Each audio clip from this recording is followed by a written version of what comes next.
Hello everyone, life science Gurukul channel पर आप सभी का स्वागत है। आज हम रेस्पिरेशन से एक बहुत ही महत्वपूर्ण टॉपिक को पढ़ रहे हैं जिसका टाइटल है एल्वियोलर गैस एक्सचेंज, यानी कि लंग्स और ब्लड के बीच में किस तरह से जो रेस्पिरेटरी गैसेस होती हैं उनका एक्सचेंज होता है, वही इस टॉपिक में हम कवर करेंगे। तो चलिए शुरू करते हैं। सबसे पहले जान लेते हैं रेस्पिरेशन एंड ब्रीदिंग क्या है, इन दोनों में क्या डिफरेंस है। ये एक बेसिक जो है कॉन्सेप्ट है कि कई लोग जो है रेस्पिरेशन और ब्रीदिंग को एक ही चीज समझ लेते हैं, इसलिए यहां पर क्लियर करना जरूरी है कि रेस्पिरेशन क्या है और ब्रीदिंग क्या है। तो रेस्पिरेशन की बात करेंगे तो रेस्पिरेशन एक फिजियोलॉजिकल प्रोसेस है, एक फिजियोलॉजिकल प्रोसेस जो कि हमारी बॉडी के हर एक ऑर्गेनिज्म के जो प्रत्येक ऑर्गेनिज्म की बॉडी में जो भी सेल्स हैं, टिश्यूज हैं, उनके अंदर होने वाली एक प्रोसेस है।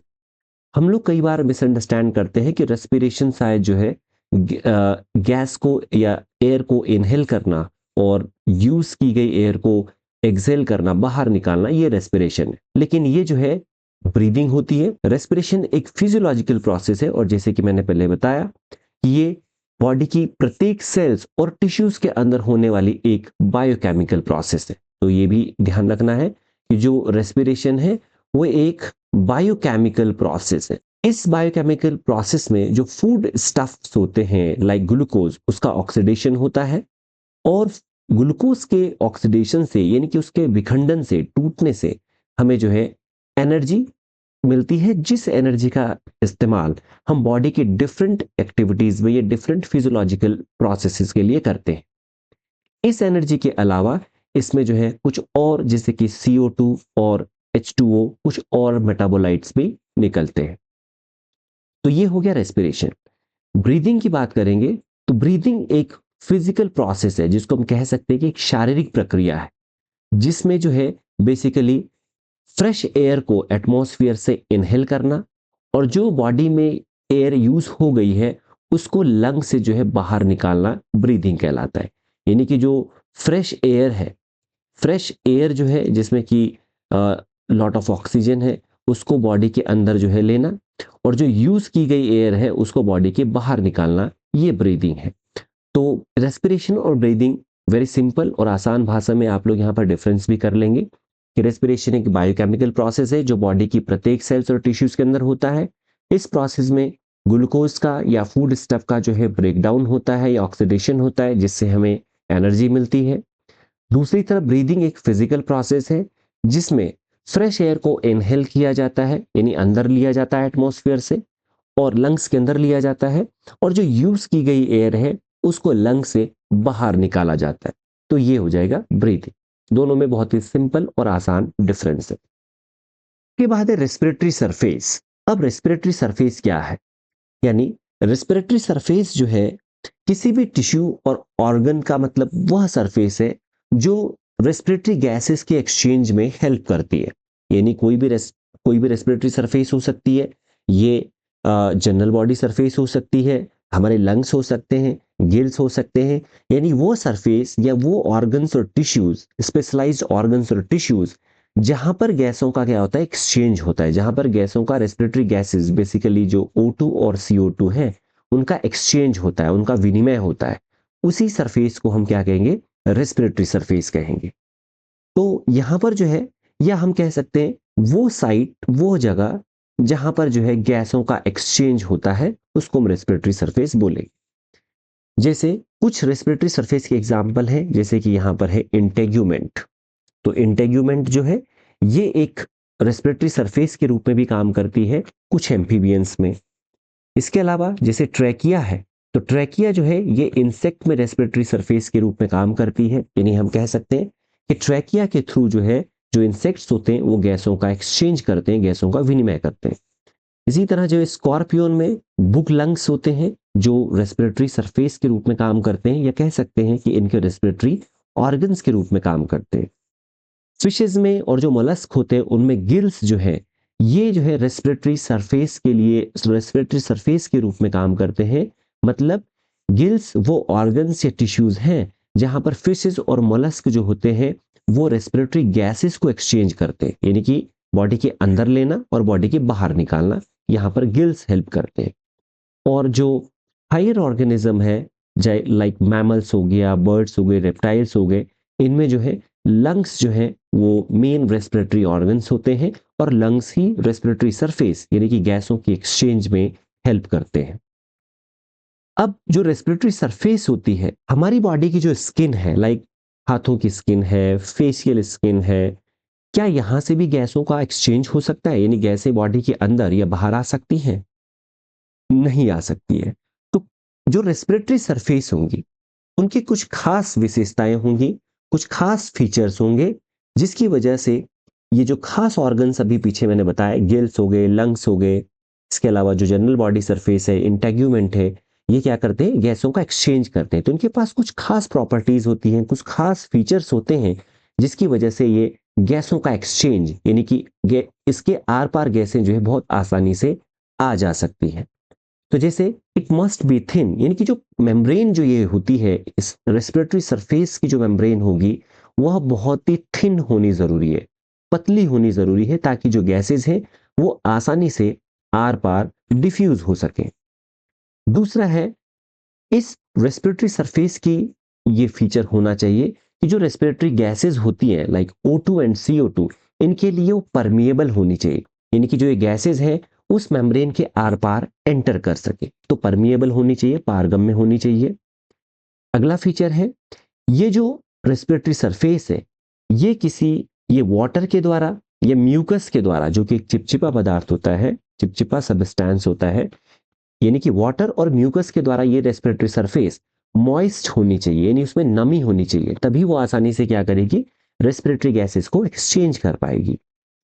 It should have large surface area, यानी कि जो हमारे लंग्स होते हैं, जो लंग्स होते हैं उनके अंदर जो है इस तरह से बहुत सारी जो है ब्रांचेस निकली होती हैं, और इस तरह की बहुत छोटी छोटी जो है उसके अंदर स्ट्रक्चर्स देखने को मिलेगी, लाइक जो अंगूर के गुच्छे के समान इस तरह के स्ट्रक्चर्स होंगे, जिनको हम कहते हैं एल्वियोलाई।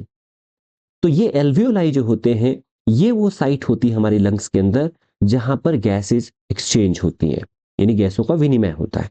तो ये एल्वियोलाई जो है, ये बहुत सारी एल्वियोलाई इसलिए हमारे लंग्स के अंदर होती हैं ताकि ये हमारे लंग्स का सरफेस एरिया जो है, यानी कि जो सतही क्षेत्रफल है, उसको इंक्रीज कर सके।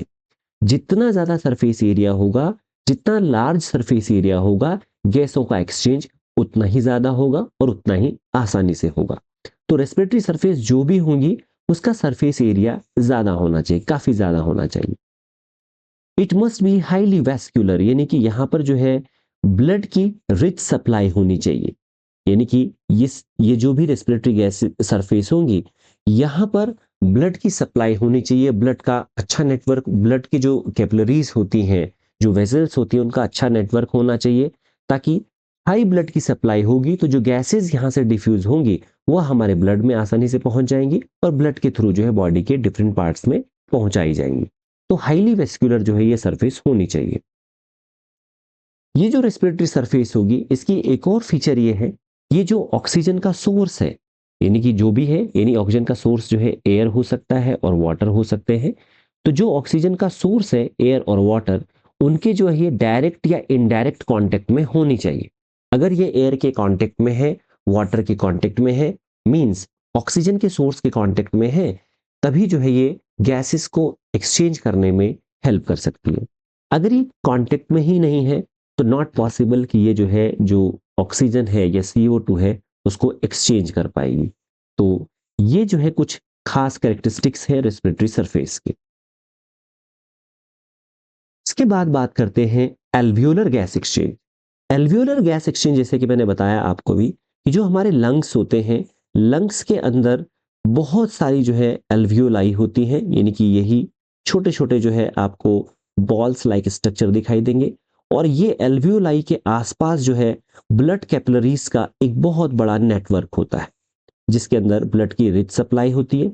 तो एल्वियोलाई के अंदर जो भी गैसेस फिल्ड होती हैं, हमारे जो लंग्स होते हैं हाईली इलास्टिक होते हैं, तो जो भी एयर इनहेल की जाती है, वो एयर जो है वो एक्चुअली कहां पर फिल्ड होती है, वो फिल्ड होती है इन एल्वियोलाई के अंदर।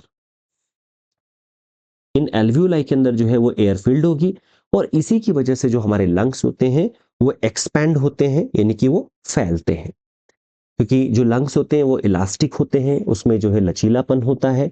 जैसे ही एयर उसके अंदर फिल्ड होगी तो वह आसानी से एक्सपैंड हो जाएगी।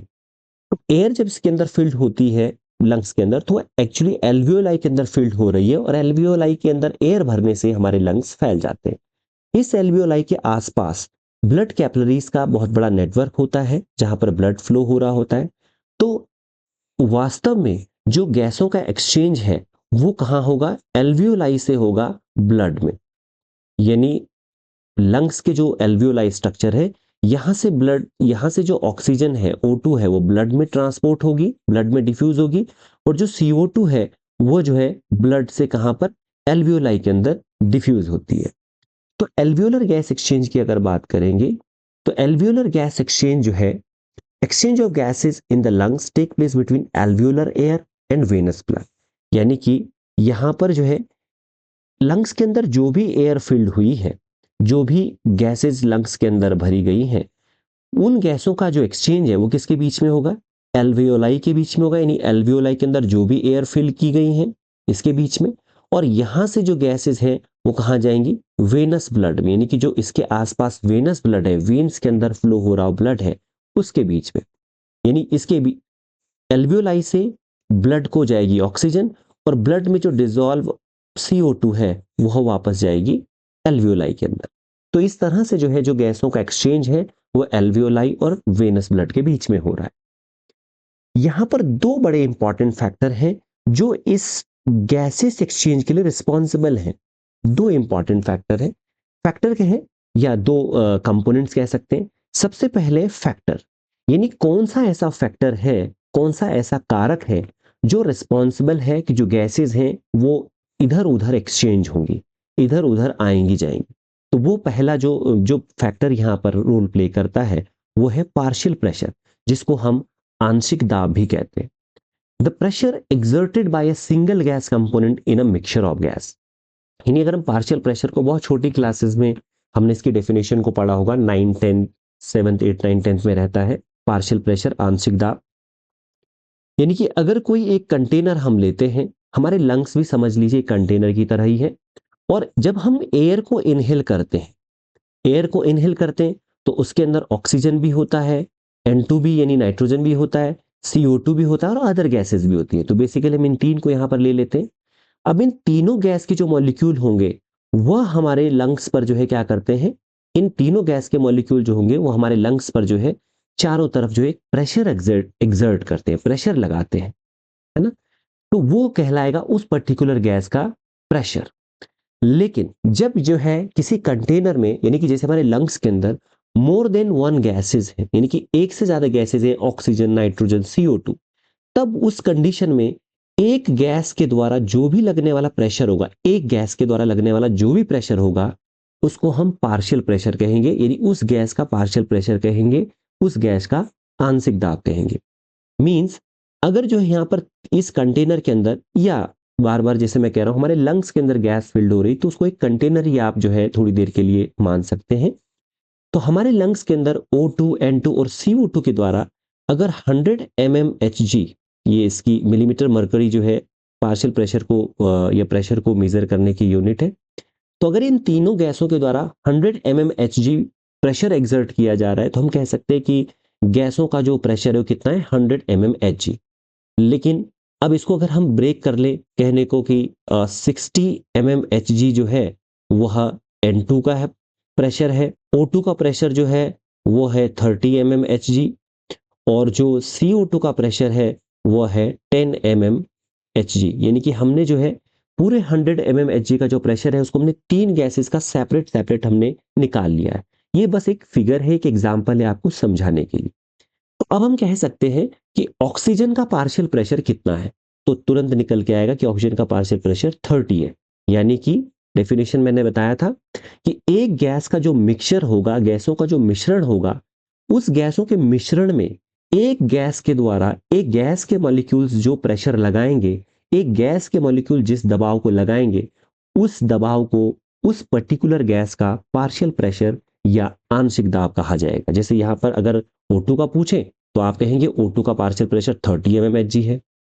CO2 को पूछेंगे तो 10 mmHg है, N2 का पूछेंगे तो 60 mmHg है। तो ये हो जाएगा पार्शियल प्रेशर। तो एक जब गैसों का डिफ्यूजन होगा, गैसों का जब एक्सचेंज होगा, तो ये पार्शियल प्रेशर वहां पर बहुत ही इंपॉर्टेंट रोल प्ले करेगा।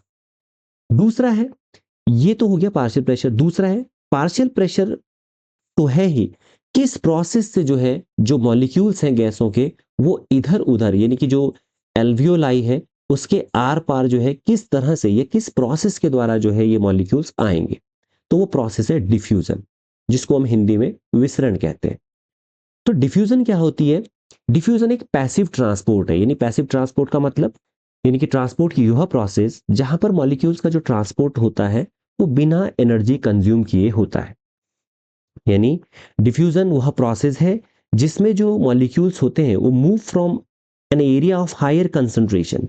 मॉलिक्यूल्स क्या होंगे? जहां पर उनकी हायर कंसंट्रेशन है, हायर से जो मॉलिक्यूल्स होंगे वो मूव करेंगे लो कंसंट्रेशन की तरफ। या हम दूसरे शब्दों में कह सकते हैं कि हायर पार्शियल प्रेशर जहां होगा, HP में कर देता हूं, हायर पार्शियल प्रेशर से LP कर देता हूं, लोअर पार्शियल प्रेशर की तरफ। यानी जहां पर हायर पार्शियल प्रेशर है, सीधी सी बात है वहां पर मॉलिक्यूल की हायर कंसंट्रेशन होगी। जहां पर मॉलिक्यूल का जो है लो पार्शियल प्रेशर है, वहां पर जो है लो कंसंट्रेशन होगी। तो डिफ्यूजन वह प्रोसेस है जहां पर जो गैस के मॉलिक्यूल है वो हायर कंसंट्रेशन से लोअर कंसंट्रेशन की ओर मूव करेंगे या ट्रांसपोर्ट होंगे। तो ये दो चीजें हैं। पार्शियल प्रेशर फैक्टर बन जाता है, रिस्पॉन्सिबल फैक्टर बन जाता है, जिसकी वजह से गैसेस जो है वह गैसेस के मॉलिक्यूल मूव करते हैं और प्रोसेस हो जाती है उनके मूव करने की डिफ्यूजन। इसके बाद जो है यहां पर देख लेते हैं एल्वियोलर गैस एक्सचेंज में, अगर हम ट्रांसपोर्ट ऑफ O2 की बात करेंगे, इस डायग्राम में आप देख सकते हैं, अगर हम बात करें कि लंग्स और वेनस ब्लड के बीच में, यानी ब्लड के बीच में और लंग्स के बीच में, या लंग्स कहो या एल्वियोलाई कहो, इनके बीच में O2 का ट्रांसपोर्ट कैसे होगा, O2 का डिफ्यूजन कैसे होगा, तो देखेंगे लंग्स के अंदर जो PO2 है, PO2 का मतलब यहां पर है partial pressure of oxygen. PO2 means partial pressure of oxygen. Lungs के अंदर जब हम फ्रेश एयर को इनहेल करते हैं तो यहां पर ऑक्सीजन का पार्शियल प्रेशर लगभग 100 mmHg होता है। कुछ बुक्स में डिफरेंट हो सकता है, इसको एकदम जो है फाइनल लेके नहीं चलना कि 100 mmHg ही होगा। मे बी कहीं पर 98 mmHg लिखा हो, कहीं पर 102 mmHg लिखा हो, तो ये आपको समझना है। तो यहां पर मान लेते हैं कि 100 mmHg जो है वो लंग्स के अंदर ऑक्सीजन का पार्शियल प्रेशर है। और वेन्स के अंदर जो ब्लड फ्लो हो रहा है, यानी कि कैपिलरीज जो है या जो एल्वियोलाई के आसपास जो ब्लड फ्लो हो रहा है, वहां पर ऑक्सीजन का पार्शियल प्रेशर जो है वो है कितना? PO2 equal to 40 mmHg। यानी कि वहां पर ऑक्सीजन का पार्शियल प्रेशर 40 mmHg है। तो देख रहे हैं आप कि पार्शियल प्रेशर में डिफरेंस जो है कितना ज्यादा है। और अभी हमने बताया था कि पार्शियल प्रेशर एक फैक्टर बन जाता है जिसकी वजह से गैसेस के मॉलिक्यूल हायर कंसंट्रेशन से लोअर कंसंट्रेशन की ओर डिफ्यूज होते हैं। तो आप एरो देख रहे हैं, यानी ऊपर लंग्स के अंदर ऑक्सीजन का पार्शियल प्रेशर ज्यादा है, तो और वेनस ब्लड के अंदर, वेन्स के अंदर जो ब्लड फ्लो हो रहा है वहां पर PO2 जो है लो है, यानी 40 है, ऊपर 100 है। तो ऑक्सीजन की मॉलिक्यूल लंग्स से वेनस ब्लड के अंदर क्या हो जाएंगे? डिफ्यूज होना शुरू हो जाएंगे। Very simple. इसी तरह से अगर ट्रांसपोर्ट या डिफ्यूजन ऑफ CO2 देखेंगे तो लंग्स के अंदर देखेंगे तो CO2 का जो पार्शियल प्रेशर है, आंशिक दाब है, वो लगभग 36 mmHg होता है। और वेनस ब्लड के अंदर जो वेनस ब्लड यानी कि बॉडी के डिफरेंट पार्ट से जो ब्लड फ्लो होकर के आ रहा है, वहां पर जो है 46 mmHg PCO2 है, यानी कार्बन डाइऑक्साइड का पार्शियल प्रेशर 46 mmHg है। विच मीन्स कि वेनस ब्लड के अंदर CO2 का जो पार्शियल प्रेशर है वो ज्यादा है और लंग्स के अंदर CO2 का पार्शियल प्रेशर लो है। तो जो इस वक्त डिफ्यूजन होगा गैसेस का, वो वेनस ब्लड से लंग्स की तरफ होने लगेगा, यानी कि हायर से लोअर की तरफ। ये कॉन्सेप्ट अभी आपको क्लियर हुआ होगा कि डिफ्यूजन में जो गैसेस हैं वो हायर कंसंट्रेशन से लोअर कंसंट्रेशन की ओर जाएंगी। अब यहां पर एक और चीज भी समझ लेते हैं कि लंग्स के अंदर ऑक्सीजन का पार्शियल प्रेशर इसलिए ज्यादा है क्योंकि वहां पर फ्रेश एयर आ रही है और फ्रेश एयर में O2 का जो कंसंट्रेशन है वो नॉर्मली CO2 के कंपैरिजन में ज्यादा होगा। वेनस ब्लड के अंदर जो है ऑक्सीजन कंपैरेटिवली कम है क्योंकि जो ऑक्सीजन पहले डिफ्यूज हुई थी वह जो है बॉडी के मेटाबॉलिज्म में या ग्लूकोज के ऑक्सीडेशन में यूज हो गई है, इसलिए वहां पर जो ऑक्सीजन का पार्शियल प्रेशर है वो लो है। दूसरी तरफ जो है PCO2, यहां पर जो CO2 की पार्शियल प्रेशर लंग्स के अंदर है वह लो है, जबकि वेनस ब्लड के अंदर जो है CO2 की पार्शियल प्रेशर ज्यादा है या कंसंट्रेशन ज्यादा है। उसका रीजन ये है कि बॉडी में जो अलग अलग सेल्स में, टिश्यूज में जो मेटाबॉलिज्म हो रहा है, लगातार ग्लूकोज का ब्रेकडाउन हो रहा है, वहां पर पर्याप्त मात्रा में CO2, H2O और एनर्जी जो है लगातार रिलीज होती रहती है। H2O और एनर्जी का यूज हमारी बॉडी में हो जाता है और CO2 एक जो है कह सकते हैं कि वेस्ट मटेरियल के फॉर्म में यहां पर जनरेट हो रहा है। तो ये CO2 बॉडी के अंदर लगातार जनरेट हो रहा है प्रत्येक सेल्स और टिश्यूज के अंदर, और ये बॉडी के डिफरेंट पार्ट से ब्लड के थ्रू होता हुआ लंग्स की तरफ आ रहा है। इसीलिए वेनस ब्लड में यहां पर आप देखेंगे CO2 का पार्शियल प्रेशर ज्यादा है और वह ज्यादा से कम की तरफ मूव कर रहा है। तो पार्शियल प्रेशर में आपने ये डिफरेंस देख लिया, और इसी पार्शियल प्रेशर में डिफरेंस की वजह से जो O2 और CO2 है वो रेस्पिरेटरी सरफेस से, या दूसरे शब्दों में कहें लंग से वेनस ब्लड में जा रही है ऑक्सीजन, और CO2 जो है वो वेनस ब्लड से लंग्स के अंदर जा रही है। तो इसी को जो है थोड़ा सा डिटेल में देख लेते हैं। जो गैसों का यहाँ पर डिफ्यूजन होगा, एक्सचेंज होगा, विनिमय होगा, आदान प्रदान होगा, उसका मैकेनिज्म क्या है। तो जैसे भी पहले बताया कि जो O2 है यानी कि जो ऑक्सीजन है वो diffuse along its pressure gradient, means कि जहां पर इसकी हायर कंसंट्रेशन होगी एल्वियोलाई के अंदर, हम कह सकते इसको हम कहते हैं एल्वियोलर एयर, यानी एल्वियोलाई के अंदर जो है इसकी कंसंट्रेशन हाई है, यहां से जो ये ऑक्सीजन है ये ब्लड में डिफ्यूज हो जा रही है। जबकि जो CO2 है ये जो है ये भी प्रेशर ग्रेडियंट के अलोंग जो है डिफ्यूज हो रही है। वेनस ब्लड में इसकी कंसंट्रेशन यानी कि इसकी CO2 की ज्यादा है, यहां से ये कहां डिफ्यूज हो जा रही है एल्वियोलर एयर में, जहां पर CO2 की कंसंट्रेशन कम है। इस जो ये पार्शियल प्रेशर का जो डिफरेंस है वो एक तरह से जो है गैसों के एक्सचेंज में जो है एक क्रूशियल रोल प्ले कर रहा है। अब यहां पर देखेंगे कि जो एल्वियोलाई है, एल्वियोलर गैस प्रेशर है, वहां पर PO2 यानी कि ऑक्सीजन का पार्शियल प्रेशर जो है वो 100 mmHg है। लंग्स के अंदर की बात हो रही है, अभी लंग्स के अंदर ऑक्सीजन का 100 mmHg है, और लंग्स के अंदर ही PCO2 यानी कि कार्बन डाइऑक्साइड का पार्शियल प्रेशर 36 mmHg है। यानी लंग्स के अंदर आप देख रहे हैं O2 की कंसंट्रेशन ज्यादा है और CO2 की कंसंट्रेशन लो है। अब इसके अपोजिट अगर देखेंगे, जो वेन्स के अंदर ब्लड फ्लो हो रहा है वहां पर लो PO2 है, यानी कि ऑक्सीजन का जो पार्शियल प्रेशर है वो 40 mmHg है, और जो PCO2 है यानी कि कार्बन डाइऑक्साइड का जो पार्शियल प्रेशर है वो 46 mmHg है, यानी हाई है। तो यानी जो एल्वियोलाई के अंदर है उसके एकदम जो है विपरीत, एकदम बिल्कुल अपोजिट वेनस ब्लड में है।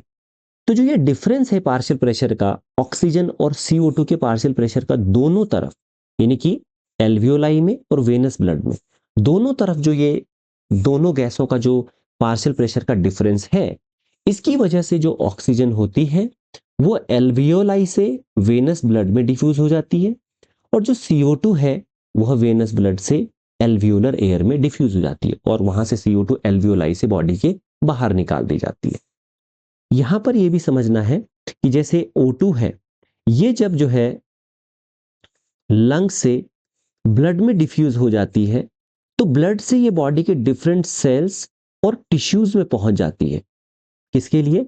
बाकी और जो फूड स्टफ्स है उनके ब्रेकडाउन के लिए। तो ऑक्सीजन जो है लंग से पहुंचेगी ब्लड में, और ब्लड से जो है फ्लो होती हुई किसके साथ, यानी कि जो O2 है वह O2 जो है बाइंड होता है हीमोग्लोबिन के साथ, और इस तरह से जो है एक टेम्पररी कंपाउंड बनता है जिसका नाम है HbO2 ऑक्सी हीमोग्लोबिन। तो इसका जो है दूसरे वीडियो का जो दूसरा पार्ट होगा वहां पर बात करेंगे ट्रांसपोर्ट किस तरह से इनका होगा, ऑक्सीजन का CO2 का किस तरह से ट्रांसपोर्ट होगा। अभी के लिए बस आसान भाषा में समझ लीजिए कि जो ऑक्सीजन लंग्स में उसका पार्शियल प्रेशर ज्यादा है, यहां से वो ब्लड में डिफ्यूज होगी, और ब्लड से जो है हीमोग्लोबिन उसको ब्लड के साथ, यानी जो ब्लड में हीमोग्लोबिन मौजूद है, हीमोग्लोबिन उसको अपने साथ लेकर के जाएगा सेल्स और टिश्यूज में। इसके अपोजिट जो CO2 है ये है, हम कह सकते हैं सेल्स और टिश्यूज में। ये सेल्स और टिश्यूज से जो है ब्लड के सहारे कहाँ पर आती है, लंग्स तक पहुंचती है और लंग्स से जो है फिर ये बॉडी के बाहर निकाल दी जाती है, रेस्पिरेटरी सिस्टम के थ्रू जो है एटमॉस्फेयर में बाहर छोड़ दी जाती है। तो इस तरह से हम कह सकते हैं कि जो एल्वियोलर गैस एक्सचेंज है उसके लिए जो है पार्शियल प्रेशर और डिफ्यूजन, ये बड़े दो इंपॉर्टेंट फैक्टर। यहां पर जो है इस वीडियो में इतना ही। नेक्स्ट वीडियो में इसका जो सेकंड पार्ट होगा उसमें हम देखेंगे कि किस तरह से जो गैसेस हैं वह जो है बॉडी के अंदर या ब्लड में जो है किस तरह से ट्रांसपोर्ट होती है, किस फॉर्म में ट्रांसपोर्ट होती है। तो उसके लिए आप चैनल के साथ बने रहें, चैनल को आप सब्सक्राइब करें, अपने साथियों के साथ शेयर करें। Thanks for watching.